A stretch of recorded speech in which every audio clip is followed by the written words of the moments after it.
possibilité d'aide qu'il peut y avoir de l'État, moyennant quoi il faut sauvegarder des emplois. Pas question qu'il y ait d'aide de l'État ou de collectivité sans qu'on sauve de l'emploi.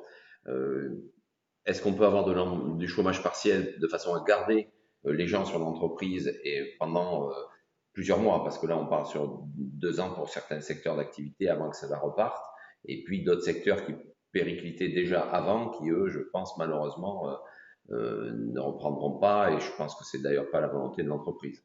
Donc voir qu'est-ce qu'on peut sauver et ne pas avoir des départs secs comme ça. D'accord. Alors, vous avez rencontré les représentants du personnel, vous l'avez évoqué tout à l'heure. Ils sont dans quel état d'esprit là aujourd'hui?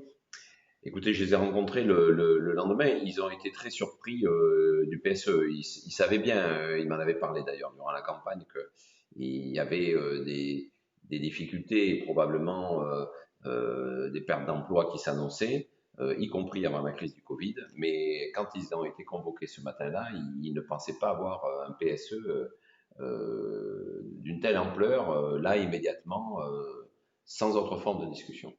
Vous l'avez dit aussi, c'est le plus gros employeur privé à Marmande, si j'ai bien compris. Oui. Donc, ce serait pour les salariés évidemment une catastrophe économique. Il va falloir se projeter du coup et essayer de sauver ces foyers-là, ces familles-là.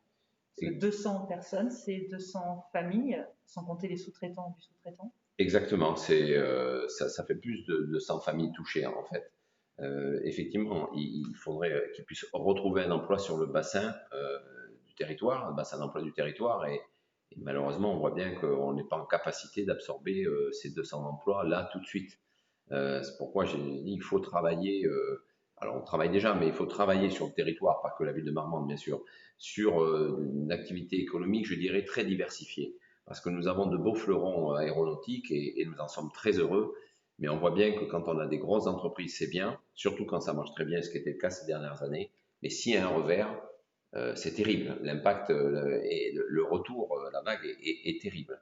Et concernant le secteur aéronautique, il repartira, mais est-ce qu'il repartira avec la même vigueur qu'il avait? J'en doute.